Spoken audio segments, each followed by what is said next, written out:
नीमच किसान आंदोलन की धरती है। ये वो इलाका है जहां पर मंदसौर और नीमच में किसानों पर गोलीकांड हुआ था। उसके बाद विधानसभा चुनाव में यह मुद्दा पूरे देश में उठा। इस पर राजनीतिक दलों ने जमकर रोटियां भी सेकी। लेकिन सबसे खास बात यह है कि जितने भी वादे भारतीय जनता पार्टी और कांग्रेस ने किसानों से किए थे, लगता है उसमें वे खरे उतरते नहीं दिखते। नमस्कार, मैं हूं मुस्तफ़ा हुसैन और मेरे साथ मौजूद है ख्यातनाम एडवोकेट महेश पाटीदार, जो कि कांग्रेस के नेता भी है और हाईकोर्ट में किसान आंदोलन को लेकर जो वाद दायर किया गया है उसमें सदस्य भी है। एडवोकेट महेश पाटीदार ने एक बड़ा और चौंकाने वाला खुलासा किया है। उन्होंने बताया है कि कौन कौन पुलिस के कर्मचारी और सीआरपीएफ के जवान थे जिन्होंने किसानों पर गोली चलाई थी। ये पहला मौका है जब गोली चलाने वाले सीआरपीएफ और पुलिस के कर्मचारियों के नाम उजागर हुए हैं। आइए उनसे जानते हैं पूरा मामला क्या है। महेश जी, स्वागत है। किसान गोलीकांड एक बड़ा मुद्दा है और इस समय जैन आयोग की रिपोर्ट भी सुर्खियों में है। प्रदेश के गृह मंत्री ने भी इस पर अभी वक्तव्य जारी किया है। इस पूरे मामले में आप याचिकाकर्ता भी है और नज़दीक से इस पूरे घटनाक्रम को देख रहे हैं। इस समय अब तक की क्या कार्रवाई हुई है? देखिए, जो घटना उस समय हुई वो बहुत बर्बरतापूर्वक थी। पुलिस ने जो गोली चालन किया था वो बिना किसी कॉम्पिटेंट अथॉरिटी के ऑर्डर के किया था। सामान्यतः पुलिस रेगुलेशन एक्ट ये कहता है कि जब भी कोई गोली चालन होगा तब डीएम की उपस्थिति में होगा, और अगर कोई अन्य अधिकारी कर रहा है तो तत्काल डीएम को और डीजीपी को और आईजी को तत्काल इसकी सूचना देगा।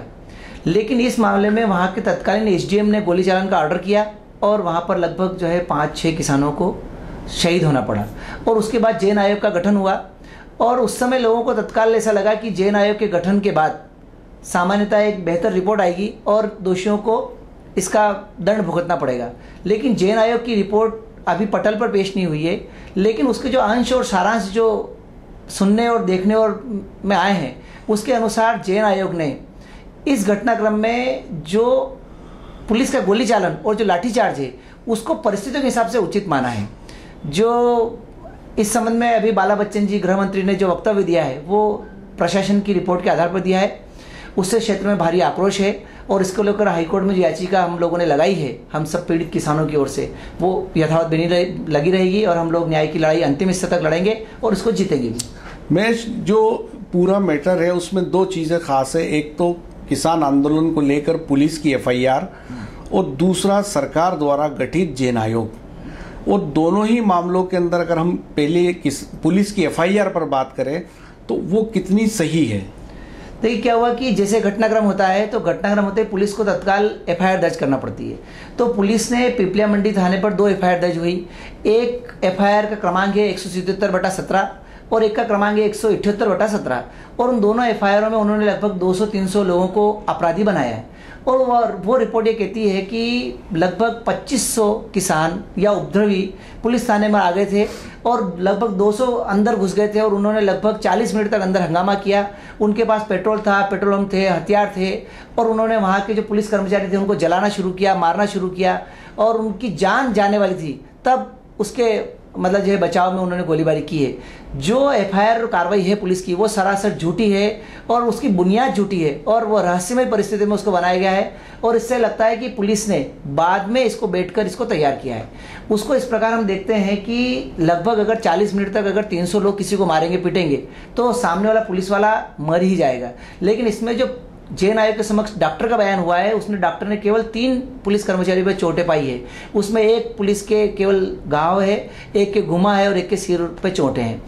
और जिसको जलाने की बात हो रही है, पर जला किसको रहे थे वो पता नहीं चला है। मोटरसाइकिल जो जलाना बताई गई, मोटरसाइकिल किसकी थी और वहाँ लेकर आया कौन है वो भी पता नहीं चला है। तो इस प्रकार सारा मामला झूठ पर आधारित है और इस प्रकार की ये कह सकते हैं कि उस समय जादूगर लोग थे और उन्होंने इसको जादूगरी से इस मामले को पूरा तैयार किया है और केवल निर्दोष लोगों को फंसाने के लिए इस मामले को तैयार किया गया है। बहुत बड़ी बात कही आपने कि एफआईआर पूरी तरह झूठ का पुलिंदा है। तो ये एफआईआर जो जैन आयोग के सामने ये एफआईआर भी गई और दूसरी खास बात है कि उसमें गवाहों के बयान भी हुए। उसमें जैन आयोग में क्या स्थिति रही, कितने गवाहों के बयान हुए और किस तरह से जैन आयोग ने इसमें जांच की? देखिए, जैन आयोग ने लगभग 365 दिन लगभग इस मामले में अपना आयोग का काम किया और उनके सामने लगभग 211 गवाहों के बयान हुए और 800 दस्तावेज पेश हुए हैं। चयन आयोग का अंतिम निष्कर्ष क्या हुआ, यह भी विधानसभा के पोर्टल पर पेश होना बाकी है। लेकिन जो जानकारी मिली है उस जानकारी के अनुसार जो चयन आयोग के समक्ष इश्यूज थे वो इश्यूज इन एफआईआर के संबंध में नहीं था। इश्यूज ये था कि घटना किन परिस्थितियों में हुई है, घटना का पुनरावृत्ति न हो इसके लिए क्या करना है और इसके लिए कौन दोषी हैं। तो वो चयन आयोग का मैटर ही दूसरा था और ये मामला बिल्कुल दूसरा है। इस पर नए सिरे से अनुसंधान होना चाहिए कि जो पुलिस ने एफआईआर दर्ज की वहीं से नए सिरे से इस अनुसंधान को लेना पड़ेगा वापस। इसके लिए जो किसान मर गए थे, जो किसान घायल हो गए थे, उन किसानों की ओर से किसानों ने पुलिस थाना पिपलिया मंडी में जाकर थाना प्रभारी को अपनी लिखित एफआईआर दी है। उन्होंने डाक से एसपी को भेजी है और आईजी डीआईजी को भेजी है। उस एफआईआर पर अपराध दर्ज करके नए सिरे से अनुसंधान होगा तो सत्य की परत बाहर आ पाएगी। मेरे से एक बड़ी ख़ास बात यह है कि जिस दिन से ये घटना घटी है उस दिन से पूरे क्षेत्र के किसान और देश भर के किसान ये मांग करते रहे हैं कि दोषी अफसरों के खिलाफ कार्रवाई हो, मुकदमा दर्ज हो। लेकिन अब तक जो कार्रवाई हुई है उसमें ये बिंदु कहीं आ ही नहीं रहा है। तो दोषियों के खिलाफ कब कार्रवाई होगी, उनके खिलाफ कब एफआईआर होगी?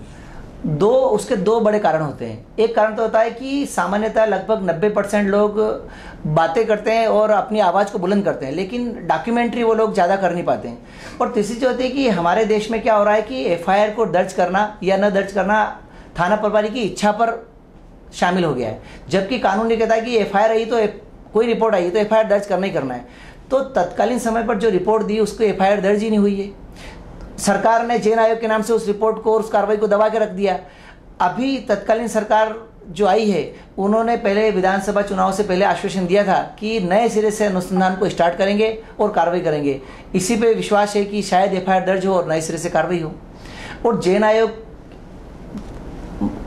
हाईकोर्ट के सामने जो याचिका पेश की उसमें मांग यही की गई है कि एफआईआर दर्ज की जाए और सीआईडी से ऊंची रैंक या कोर्ट की एसआईटी गठित करके इसको अनुसंधान करवाया जाए। उसकी मूल मांग यही है। दूसरी खास बात यह है महेश कि जो 211 लोगों के बयान हुए और जो 800 दस्तावेज पेश किए गए उनमें किन पुलिसकर्मियों और सीआरपीएफ के जवानों के नाम सामने आए जिन्होंने गोली चलाई थी? जो पुलिस के सामने चयन आयोग के सामने जो बयान पेश हुए हैं, जो गवाहों के बयानों के बाद ये पता चला कि उस दिन जो है 6 तारीख के दिन 2 घटनाएं हुई। एक घटना 12:45 में हुई। वो घटना में सीआरपीएफ की टुकड़ी गई थी और सीआरपीएफ की टुकड़ी का ये कहना है कि हम लोग वहाँ जब पहुँचे तो हमारे ऊपर हमला हो रहा था, हमको लोग मार डालने का प्रयास कर रहे थे। लेकिन जब एविडेंस में ये नहीं आया कि उन लोगों ने लाठीचार्ज करके उसको भगाने का या भीड़ को तितर बितर करने का क्या प्रयास किया। और गवाहों के बयानों में ये नाम आया है कि उस समय के 3 जो वहाँ के जवान थे, बी शाजी, विजय कुमार और अरुण कुमार, ये लोग उस समय गोली चालन करने में शामिल थे। और ये भी आया कि इनके पास कोई कॉम्पिटेंट अथॉरिटी नहीं थी और उन्होंने गोली चालन किया है। और दूसरी घटना के अंदर किन पुलिस वालों के नाम आए? उसके बाद ये जो उपद्रव करने वाले लोग थे, ऐसा कहना है कि उपद्रव करने वाले लोग उसके बाद थाने पर पहुंचे और थाने पर लगभग 1:45 पर इन लोगों ने वहाँ पर घटनाएं की। तो उस समय जो है वहाँ पर जो इंदौर के IAPTCA के इंदौर के जवान थे उसमें नंदलाल यादव, प्रकाश, अभिषेक घोर, नील और हरिओम, इन लोगों ने मतलब जो है बिना किसी कॉम्पिटेंट अथॉरिटी के ऑर्डर के इन्होंने गोली चालन किया है। चयन आयोग के समक्ष गवाहों का कहना है कि SDM भंडारी के आदेश से हमने गोली चालन किया है, जबकि जो पुलिस रेगुलेशन रूल्स 444 से कहता है कि गोली चालन से पहले उनको भीड़ को तितर बितर का करने का प्रयास करना पड़ेगा, कॉम्पिटेंट अथॉरिटी को अनुमति देना, सूचना देना पड़ेगी और डीएम को सूचना देना पड़ेगी। और डीएम ने बयान दिया है कि मैं 3:30 बजे अस्पताल पहुंचा तब मुझे पहली बार पता चला कि ये गोली चालन हुआ है। तो इस प्रकार ये सारी बातें जो है, ये सारी बातें बाद में झूठ के लिए तैयार की गई, केवल इसलिए तैयार की गई कि जो किसान मरे हैं उनका मरने का सत्य सामने नहीं आ पाए और जो लोग दोषी हैं उनको जेल की सलाखों में जाना न पड़े। और आपको ये जानकर भी आश्चर्य होगा कि तत्कालीन सरकार ने इन सब कलेक्टर, एसपी और इन सब लोगों को सस्पेंड कर दिया था, लेकिन 1 साल के अंदर वापस इनको बहाल कर दिया है और आज ये सरकारी वेतन पर सब लोग अपने अपने जॉब पर हैं। महेश, आप एक एडवोकेट भी है और सामाजिक कार्यकर्ता भी है। एक ये कितना बड़ा एक आश्चर्य का विषय नहीं लगता कि एक इतनी बड़ी घटना होती है, 5 लोग सरेआम मार दिए जाते हैं, उसके बाद ना तो सही एफआईआर होती है, ना उसके बाद आयोग जो बनता है उसकी सही रिपोर्ट होती है, और जो लोग इस कृत्य में शामिल होते हैं वो एज इट इज सरकारी वेतन पे अपनी नौकरियां कर रहे हैं।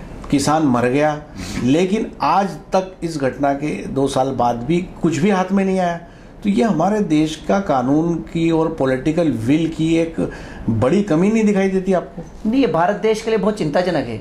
जब पूरे विश्व में इंडिया के लोकतंत्र की सराहना की जाती है, तो ऐसे में इंडिया की जवाबदारी होती है कि लॉलेस कंट्री नहीं बनना चाहिए। ये इस प्रकार का मामला है कि जिसमें लोग मर रहे हैं, मरने का कारण सही या गलत है ये बात तो कोर्ट में सिद्ध होता है, लेकिन अगर किसी व्यक्ति की एफआईआर दर्ज नहीं हो रही है, उस पर जांच ही नहीं हो रही, तो फिर क्या हम लोकतंत्र की बात कर रहे हैं? ये बहुत चिंताजनक है। सबसे पहले मतलब जो है ये होना चाहिए कि कोई भी व्यक्ति अपराधी है तो उसके खिलाफ अनुसंधान तो स्टार्ट हो। तो ये मामला दूसरा है कि किसी भी घटना को राजनीतिक चश्मे से देखना ठीक नहीं है। जब घटना हुई तत्कालीन सरकार ने इसको राजनीतिक चश्मे से देखा कि कांग्रेस के लोगों ने इस उपद्रव को किया है, और इस दृष्टि से देखा कि स्मगलर लोगों ने इस घटना को करवाया है, या सब लोगों ने अलग अलग कारण अलग अलग तर्क दिए, लेकिन ये तर्क अखबार की खबर और अखबार की हेडलाइन है, एविडेंस तो कुछ नहीं है। और जब तक एफआईआर दर्ज का अनुसंधान नहीं होगा, जब तक जांच रिपोर्ट ही नहीं होगी, तब तक केवल हेडलाइन के समाचारों से देश चल नहीं पाएगा।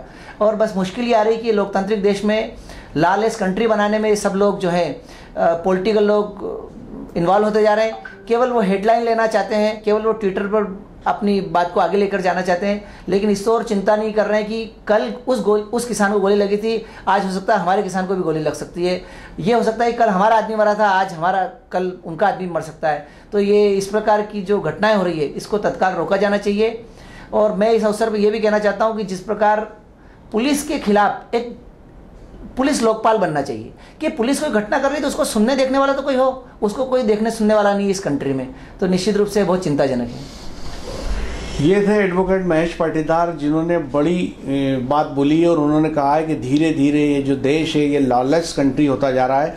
और सबसे बड़ी बात ये है कि जिस किसान आंदोलन को लेके पूरे देश में ढिंढोरा पीटा जा रहा है, जिस किसान आंदोलन पे पूरा विधानसभा चुनाव लड़ा गया, जिस किसान आंदोलन पे पूरे देश के पॉलिटिकल लोग नीमच और मंदसौर में इकट्ठा हुए, कई आंदोलन किए, धरने प्रदर्शन किए, कई तरह के एजिटेशन किए, लेकिन उसमें सबसे बड़ी बात यह है कि जो आरोपी लोग हैं उसमें कोई एफआईआर ही नहीं हुई, उसमें कोई अनुसंधान ही नहीं हुआ, उसमें कोई जांच ही नहीं हुई। तो ये एक सोचने वाली बात है। और ये बात यह भी बताती है कि हमारे देश